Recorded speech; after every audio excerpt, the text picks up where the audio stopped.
જી, મારું નામ અંકિત શાહ છે. હું સુરત આરટીઓમાં આસિસ્ટન્ટ આરટીઓ તરીકે ફરજ બજાવી રહ્યો છું. માનનીય વડાપ્રધાનશ્રીની જે પેટ્રોલ અને ડીઝલ જે વધુમાં વધુ બચાવવાની જે અપીલ છે એના પર પછી જે ઇલેક્ટ્રિક વાહનો છે એની નોંધણીમાં સુરત ડિસ્ટ્રિક્ટમાં ઘણો વધારો થયો છે. આપણે કમ્પેરિઝન કરીએ તો એપ્રિલ 2025માં 987 વાહનો રજીસ્ટર થયા હતા. એની સામે એપ્રિલ 2026માં ટોટલ 2011 વાહનો રજીસ્ટર થયા છે. એટલે લગભગ ઇલેક્ટ્રિક વાહનોની નોંધણીમાં 100% જેવો વધારો થયો છે. સરકાર સાથે સાથે ઇલેક્ટ્રિક વાહનોની જે ખરીદી છે એના પર ઘણા બધા બેનિફિટ આપી રહી છે. સબસિડીના બેનિફિટ મળી રહ્યા છે. સાથે સાથે મોટર વાહન વેરો છે એમાં પણ વેરો આપણે જે નોર્મલ વાહનો છે પેટ્રોલ ડીઝલ વાહનો એના પર 6% વેરો લાગતો હોય છે. અને સરકારની ઇલેક્ટ્રિક વાહનોમાં છે એમાં ફક્ત 1% વેરો લાગે છે, મોટર વાહન વેરો.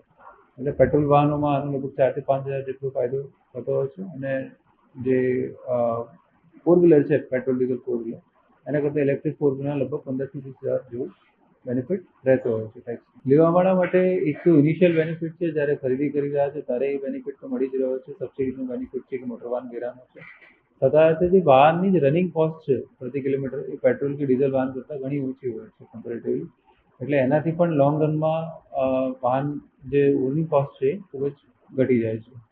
સર મારું નામ ગણેશ છે અને હું હમણાં ઈવી લેવા માટે જ આવ્યો છે. મારી ગાડી બુક થઈ ગઈ છે. મારે હવે આગળ જેવી રીતના મારી પાસે ગાડી મળશે હું પછી ફાઇનાન્સ કરીને ગાડી લઈ લઈશ. સર પેટ્રોલનું એવું છે ને સર, હવે મારું દિવસમાં 250-300 રૂપિયાનું પેટ્રોલ જાય છે. 200-250 રૂપિયાનું હું ડિલિવરીનું કામ કરું તો પછી મને પેટ્રોલ નથી પોસાતું, એટલે પછી હું ઈવીમાં શિફ્ટ થાઉં છું. અને હું એકલો નથી, મારી સાથે મારા ફ્રેન્ડ લોકો બી આવ્યા છે. એ લોકો બધા ઈવીમાં જવાના છે. ઓફકોર્સ સર, બેટરી બેકઅપ થાય છે, સર્વિસ સારું મળે છે. હવે જે હિસાબે હવે ટેકનોલોજી ડેવલપ થાય છે એ હિસાબે સર્વિસને બધું સારું મળે છે, તો બેટરી બેકઅપ સારું મળે અને એવરેજ બી સારી મળે છે આથરમાં. તો પેટ્રોલ કરતાં સર સર્વિસ કોસ્ટ ને બધી વસ્તુ મેટર કરે છે. પેટ્રોલમાં તમને પેટ્રોલ મોંઘું પડે, સર્વિસ બી આવે છે. આમાં તમને ખાલી દિવસમાં 25 પૈસા 16 પૈસા કિલોમીટર પડે છે, પેટ્રોલમાં 4 રૂપિયા કિલોમીટર પડે છે હમણાં હાલમાં.